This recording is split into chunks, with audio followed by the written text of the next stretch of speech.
俺の泡でツルッツルに滑りまくれ。 Let me tell you something. Bustin' makes me feel good.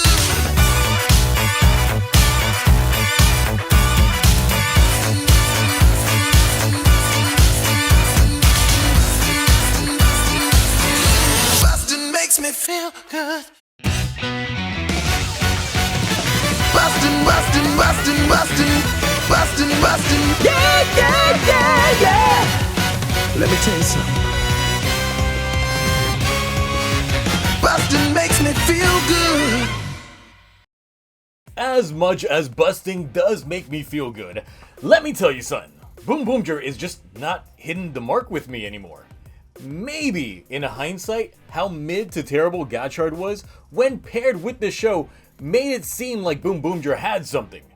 And, like any show, early on, there's a lot of potential that's to be had. And of course, as things progress, we either see the fruits of that labor come to fruition, or deal with the mediocrity that ensues. BoonBoomger's first lap was a return to normalcy for the Sentai formula. That was pretty alright, I'm not gonna lie, but had questionable decisions like the introductions and send-off of Mad Rex so soon. Lap 2 felt like the lead-up to nothing. Because, look, as many times as Cannonborg looked like he was cooking, he didn't! And he ended up overstaying his welcome, and we got more episodic than ever before. With the highlight being Sagito's introduction, and then it felt like an afterthought for a character, because even the staff couldn't make him work with the team dynamic. And then there's Lap 3, which was off to a fantastic start with Gemba's origins revelations, the introduction that the ISA and Lightning Tech have been working with the Hashirians, and the reintroduction to Mad Rex and Death Race, starting out actually pretty cool. But the lap ended up missing the marks as it segued into this final lap. Episode 35 was the lackluster explainer of Bunryo's backstory, having been kicked out of the BBG for using an illegal mod that he was gifted. All as some ploy from Wild Spindler to get him to be his tech engineer. But I guess through casual overhearing, Bunryo found out just what his inventions would be used for. Of course, with the distrust the enemies believe they've built between the team, they proceed to kidnap BoonD, only for it not to go their way as the Boomgers no chill and just proceed to save BoonD, causing Death Race to fire the Hashirian trio while the leads get in that Bunryo lined up roll call with no Sakito for obvious reasons and hand Gemba that dub in beating Death Race, leading us to our big fight up in space because Death Race tries to flee but gets the brand new everyone is here! Gatai! That proceeds to do Death Race in at the end of this third lap. As an episode itself, I found the backstory for Bunryo's to be lacking.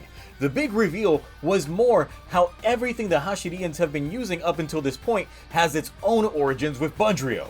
The thing is, we already know within the show that everything that Bunryo makes creates a boom boom signal, which could explain how they're able to track Hashirians, or rather, the Grumas.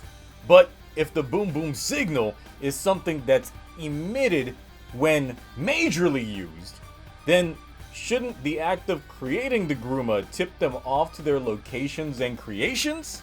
And look, since the Killer Robo wasn't created using Boon Tech, but more as just a copy of Bunryo, it wouldn't make the signal. But the danger being based off of the Tanger would technically, which is why the asshole of the communication between the two of them could be explained from earlier episodes. Gemba's story arc this lap was not as great as I had hoped, and this episode ended it kinda terribly. Sure, Gemba got his win against the small Death Race, but he still remains with the team knowing that Bunryo was part of the reason why his homeworld got snatched. And given all that Gemba knows, he probably has known about this since he joined the team, which just makes it more jarring that this is unexplored territory that would just remain unexplored.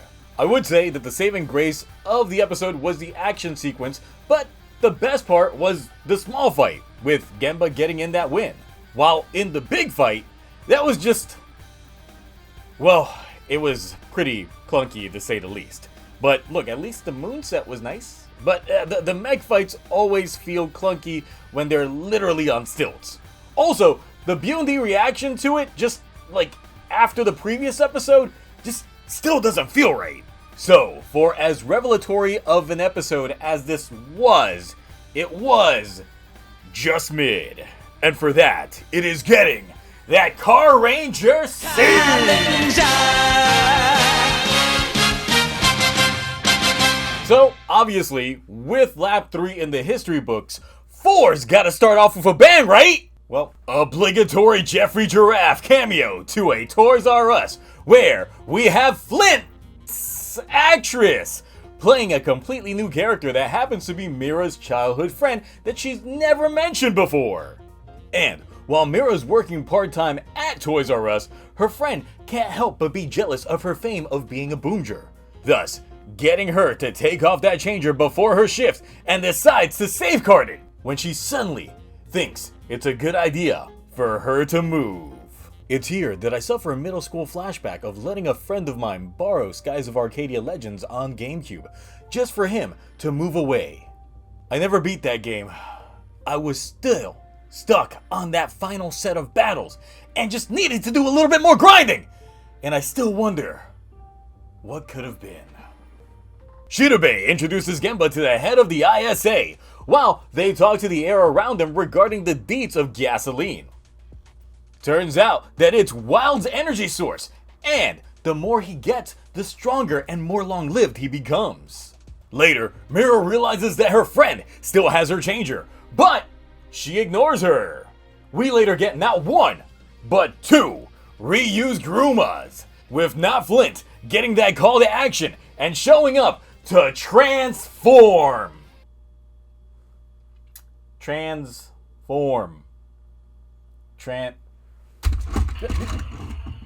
spin the thing. Have they never seen a Boomger transform? And Taya and Mira are just there watching her. Luckily, the wind saves her, allowing Mira to confront her and get the deets on her misdeeds. So, we getting that double pink action? No? I guess there's only one changer, so it can only be one of them, and Mira's been doing it for a while. So it's fine that Clowning! Double! What?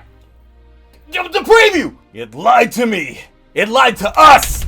You know, this is really such a nothing episode, and you know it's terrible when the preview of the episode is rife with hype and speculation only for the episode to subvert it in a very bad way. It's like the preview for the finale of Decade that we never got.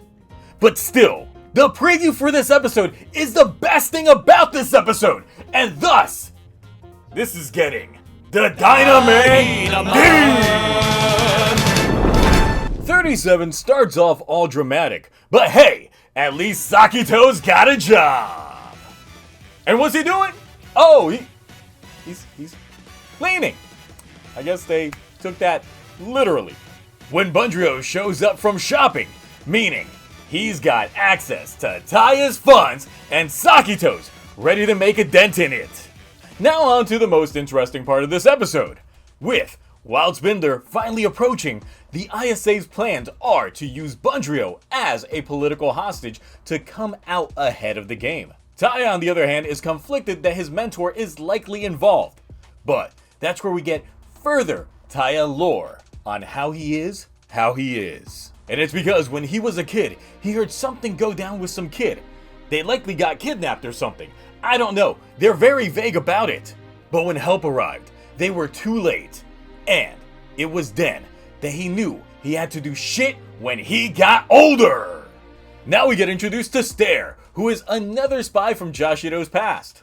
But he gets got when she reveals that the Hashirians are her current clients.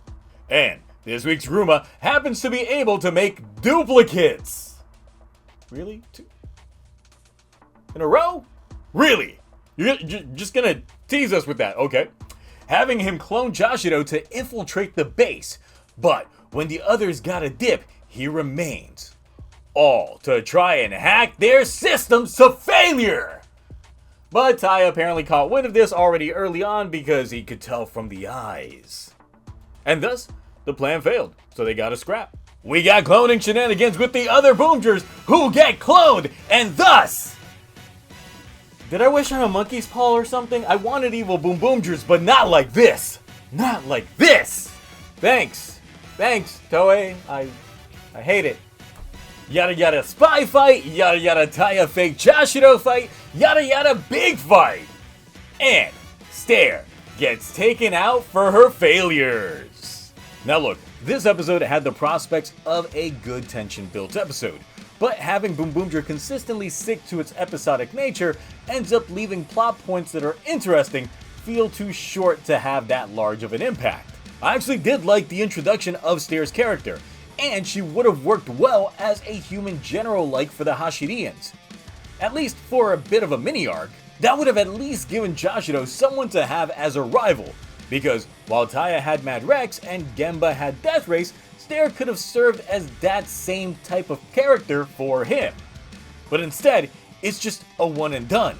On the context compared it to what we've had before, I would say that even though I yada yada the entire fights, the fights are also the big highlight of this episode. Sometimes you can appreciate a really good civilian fight, and the spy aspects was actually something that I really wish that we could have just gotten a little bit more of, especially from this aspect. I just really wished that an arc like this would have just lasted a little bit longer. Someone give Chashiro a very spy-heavy side special after this is done, because if it's anything like this, we need more of it. Make it last like a good hour, hour and a half. Let them properly cook, because this episode definitely had a lot more potential than it led on, and thus, it's getting that boom boom boom!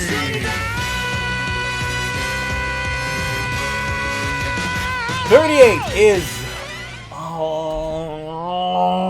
this episode! So, we see Horror Trio first teamed up, with the tease that Yadukar has memory issues. Fast forward and they meet Wei Wei, who is from Yadukar's homeworld, to show him how it's done, because he's apparently a super elite. Now, let's ignore the fact that Taya's house literally had car items tied to other vehicular-based Sentai, including the big fat Go-Onger, but they didn't know who Red was when he showed up.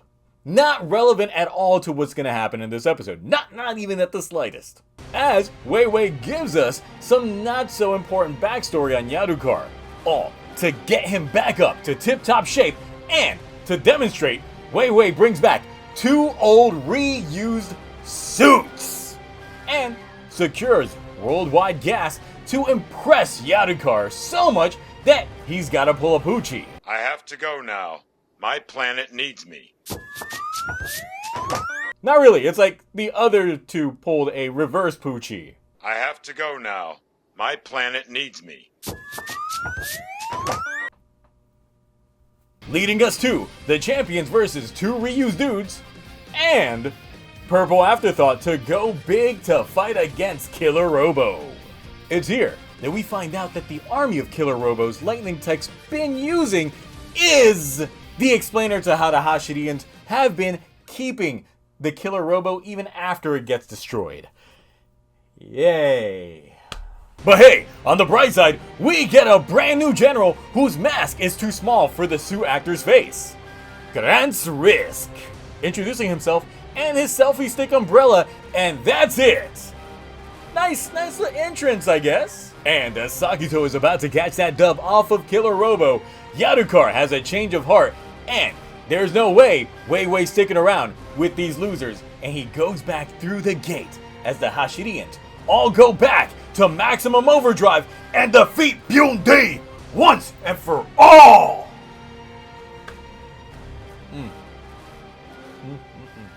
God, it's a twist you never saw coming.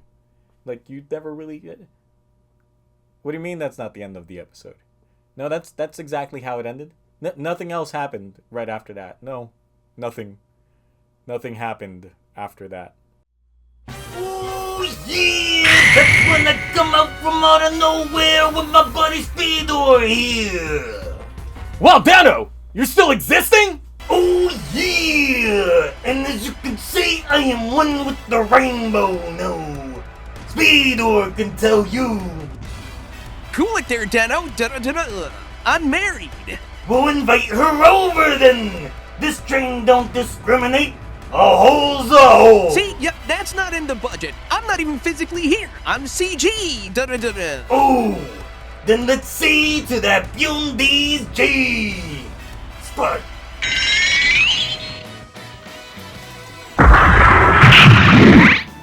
Boom Welding Going Custom. What? Am I inside of you? Why am I inside of you? Where'd Sakito go? Rating time.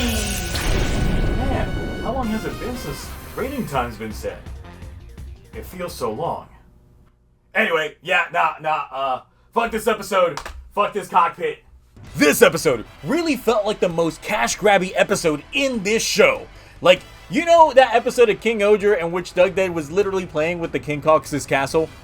This is like that to like an 11. This takes the crown.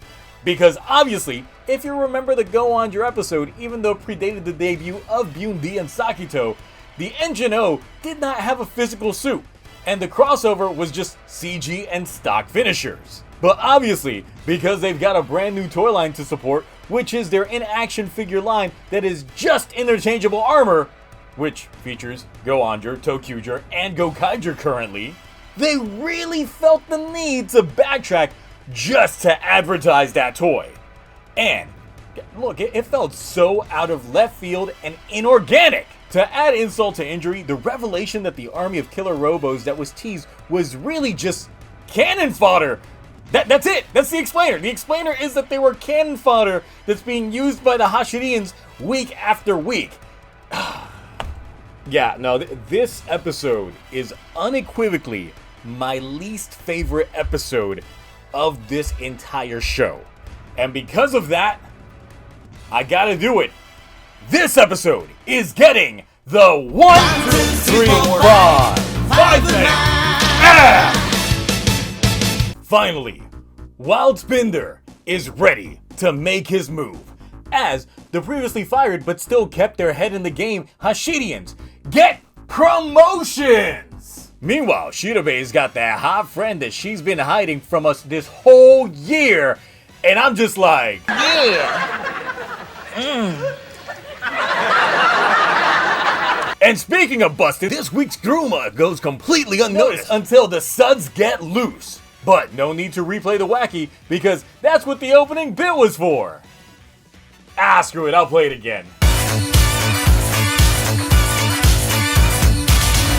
The plot this week is that the ISA has blocked out that signal just in time for the King of Plot to make his debut. That's right, Wild Spindler is finally here, and you can feel the hee-hee in the air, bypassing the ISA's formalities to go straight to the foaming action, with Taya getting got by Grant just for Wild Spindler to make that dramatic big boss intro. So hard that even the trio busting real good. Wild himself is feeling the freedom and feels free to crush Taya's dreams by revealing that the BBG is a fixed race and he's the one controlling the show now. So if it's a battle of money, then Spindler's just won. And you think Taya's just gonna win? Well, shit. Goodbye, Boom Boom Change. Wait! We had change! We had spare change! Flint could have asked for it! Shit, have been. You know what? That doesn't even matter. Look. With Changer on hand, Shitabe no, she's gonna transport it to Taya. She's not gonna transform. But she is gonna squeeze that Gruma and all of the Boomgers out of it, taking in a lot of the impact by not wearing a Boomger suit. Should have transformed. And giving Taya that Changer. This now leaves the whole team to take on that. Oh, you're gonna take Cheetah Bay back to safety, Sakito? Good. Where was I? The whole team is here to take on that Gruma, sudsing him small and sudsing him large, leaving Shirabe to do some internal investigating that will just lead to more betrayals as Wild gets his affairs in order. Let me get this out the way. The BoonBoomger Changers having extras was a bridge too far for me. Look, I guess the explainer would be that Bundrio made them after episode 36 as a contingency of some sort of them being stolen. But you got 3 extras and now 2. So if you ain't cooking with these, then I'm just gonna assume that Chashiro and Mira's changers are probably gonna get busted at some point in time, and then they're just gonna get replaced with these. Which, look, it is completely a shame, but I guess it would be awkward for them to pull in an additional member that we wouldn't have seen before or introduced to get thrown in as additional cast. At least this late into the game. Like, Sakito's already an afterthought. Could you imagine what they would do with this new person? Probably be absolutely nothing. It'd be just air, literally. Or it could be the opposite, where they get more character than Sakito has had his entire run, and that would be awkward. But I'm just like, look, if that's the case, you've had someone with the cast for a while now, and that would have been Shirabe. Shirabe would have been a prime candidate to be an additional member of the BoonBoomgers, especially with the ongoing betrayal that she's about to have from the ISA. Also, this show really forgot about 119, huh? Like, a soapy foam monster? Like, how do you wash that away? Water! Don't you already have a forum that can utilize that? Another thing that I've felt as I've progressed through these episodes is that the trio of Decatorad, Itasha, and Yadukar seem to be sticking with the villains. I was hoping that they would end up turning heel and end up seeing that they are compatible with the BoonBoomgers, or maybe even become evil Boomgers down the road. But really, after they got fired, they stuck with it. They held the fort down, and now they're getting rewarded for it. They were even just creaming at the sight of Wild Spindler. So look, that's alright. I guess you gotta stick with it. It's just gonna be a shame if they actually do get defeated at the end. I do hope that when all is said and done and all the bad guys are defeated, that these guys do end up riding off into the sunset and just finding some other misadventures to get into. Now, this episode's flaw was really just the changers. But overall, this episode was actually fun and an entertaining one. Bearing the big fights that also have just become your stereotypical Sentai Snorefest that kind of have plagued the later 10 years of the Heisei era for Sentai for me. But outside of that, this one does indeed get the Aba Ranger A!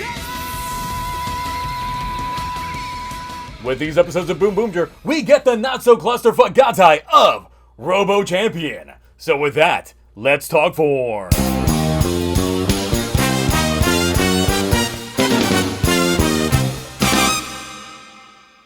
Honestly, I expected more from what we got here. Like, this is supposed to be the final, the final mech. This is it. Look, I guess the light blue additions really don't do much for me. The front skirt part thrown in there does fix some of the hollowness of the toy itself, but when it's Suitmation, it's just okay.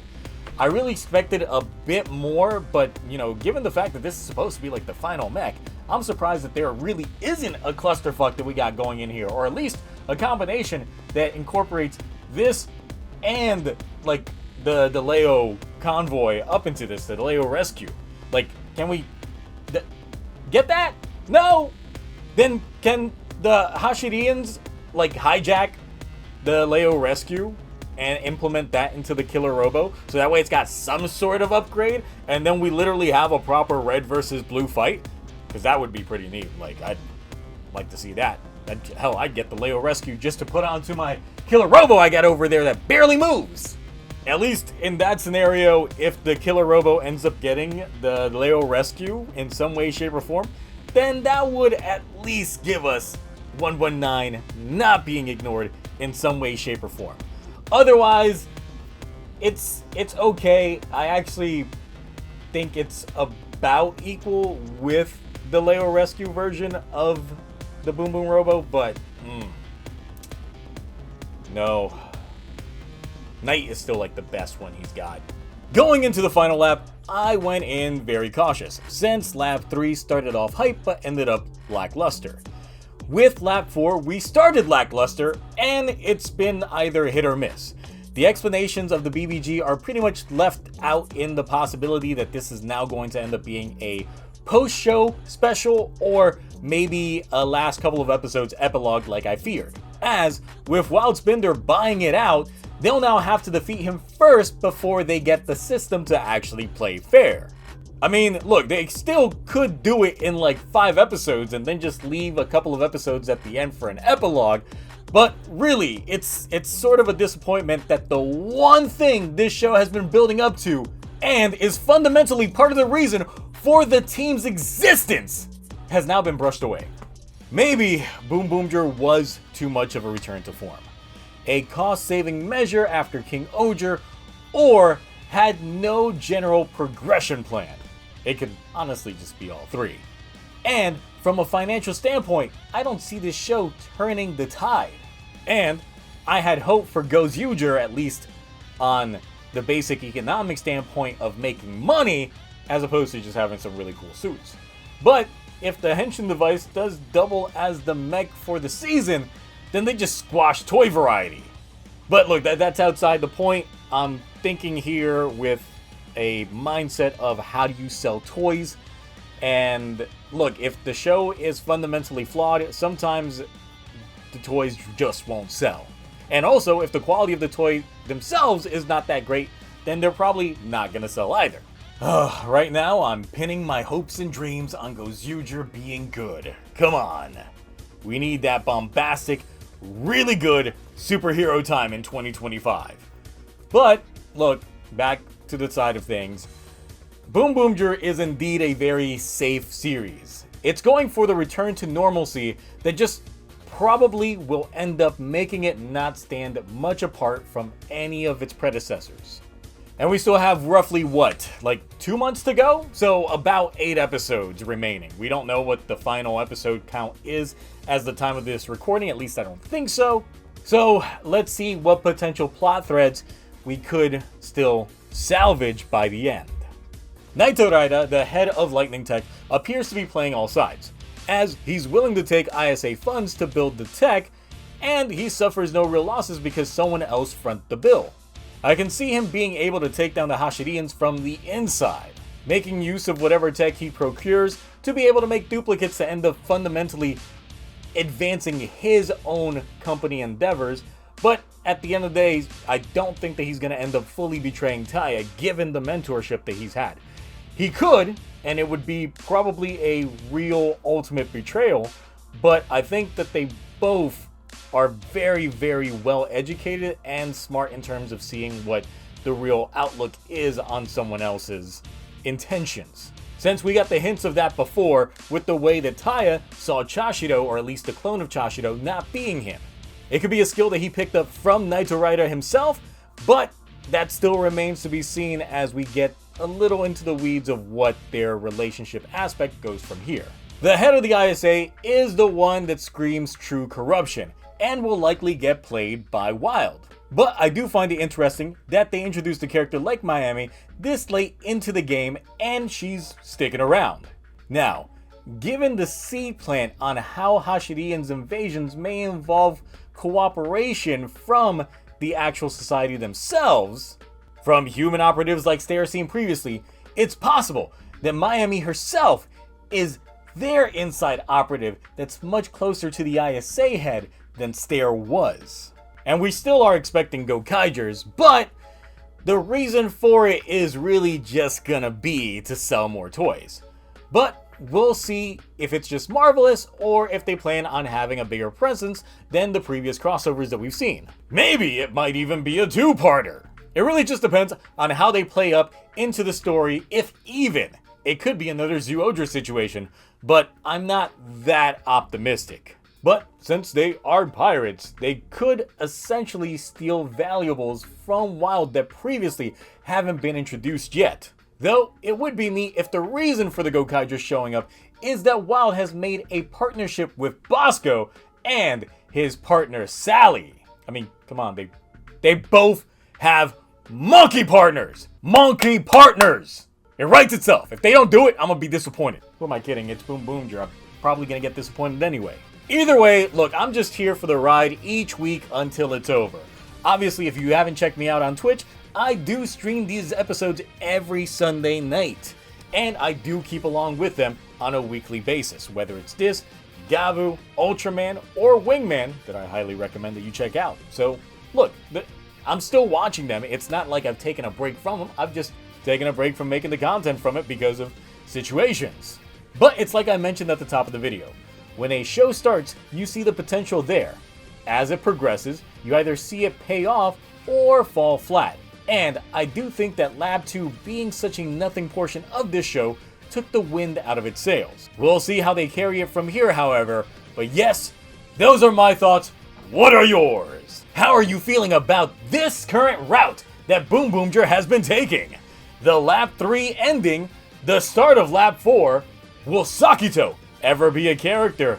And what about those spare changers? Anyway, that's it for me. I'm out until next time. We'll see how long that'll be. Until then, see you real boom.